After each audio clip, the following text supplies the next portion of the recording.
Hello students. So now we are going to prove some elementary properties of a group. First is uniqueness of identity element. That means in a group identity element is unique only one. So if possible, let we have two identities. Let E1 and E2 be two identity elements, right? Now E1 star, because star is the binary operation for this group, so E1 star E2 will be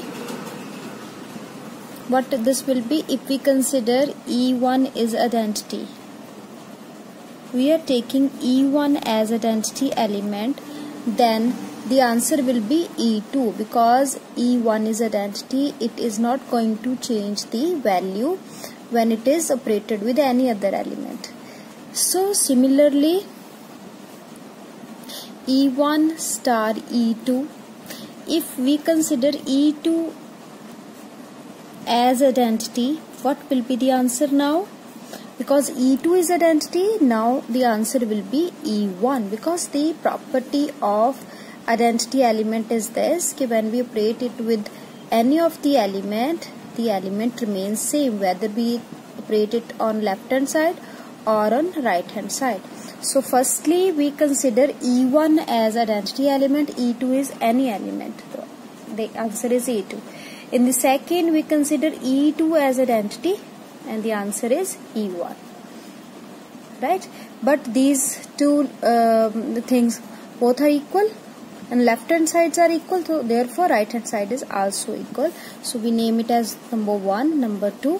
So from 1 and 2,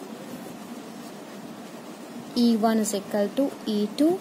That means we would not have two identities, both are equal, means identity element is unique.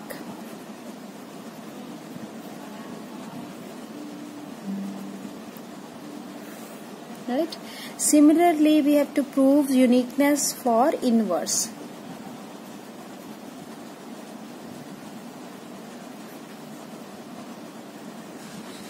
That means because in a group every element has a inverse, so if uniqueness means every element has a unique inverse, there will not be two inverses for a same element, for a single element.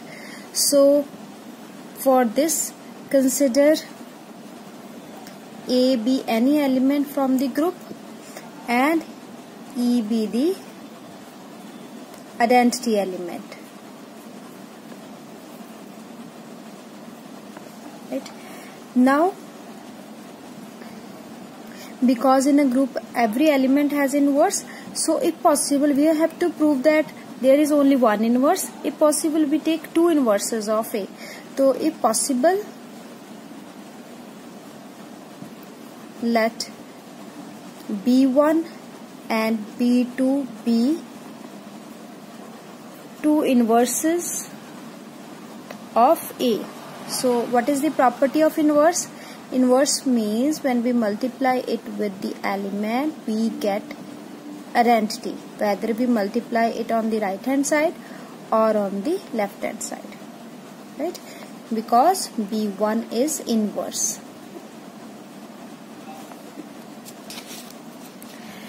Now when we multiply it with B2, then also we will get identity, because B2 is also inverse as we have taken.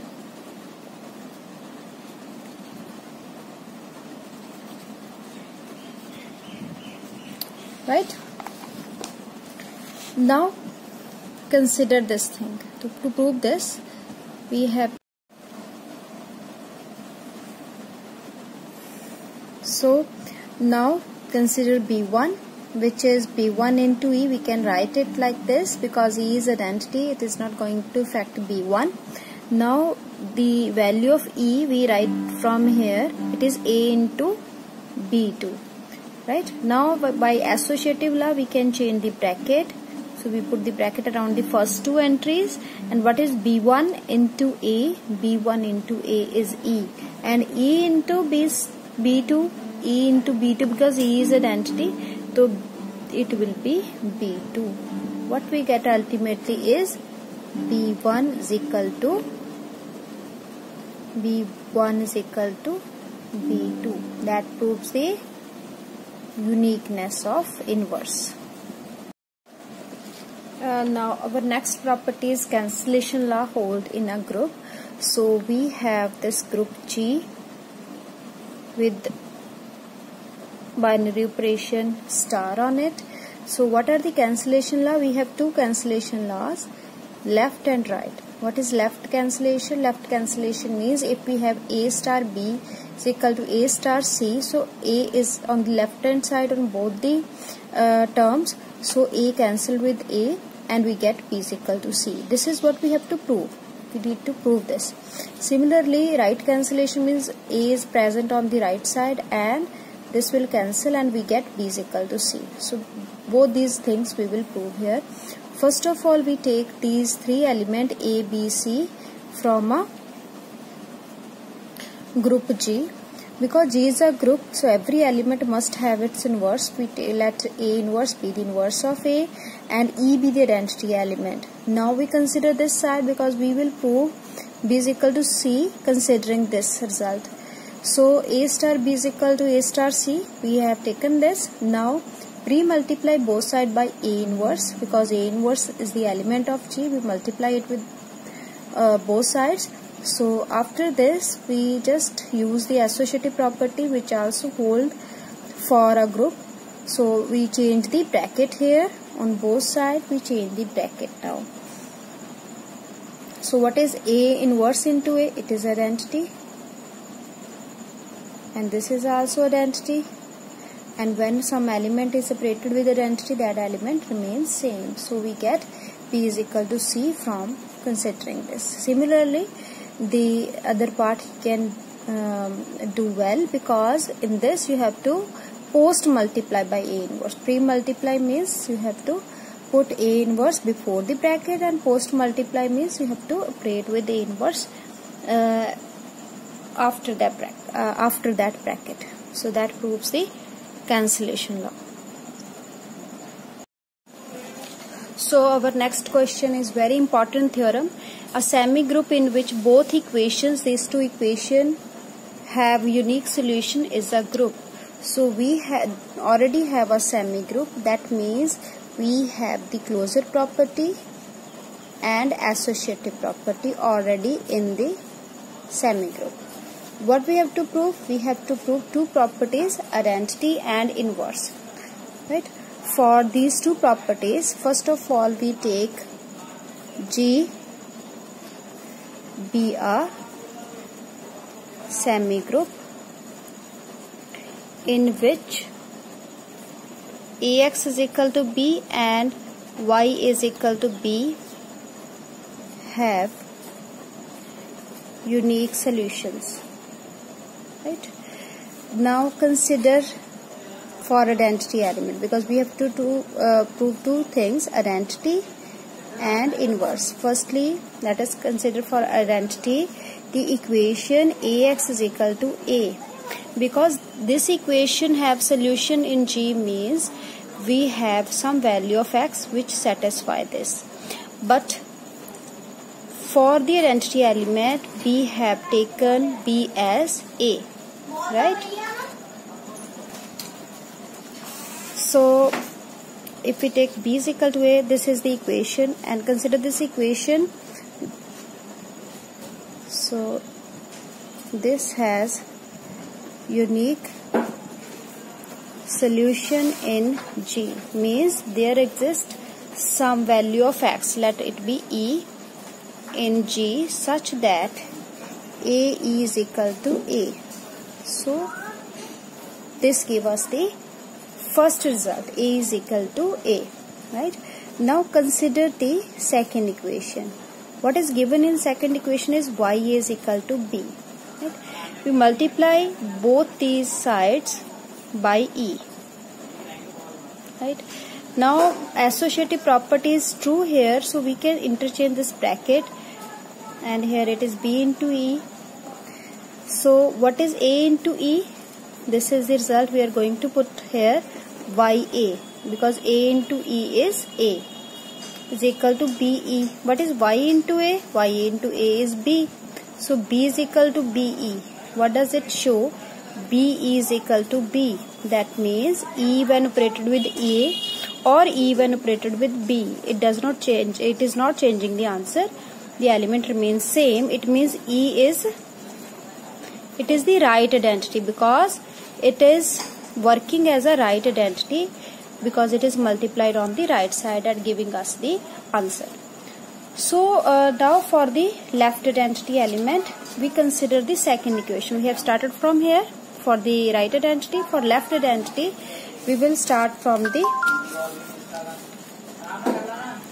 other side. Consider this equation now. YA is equal to A.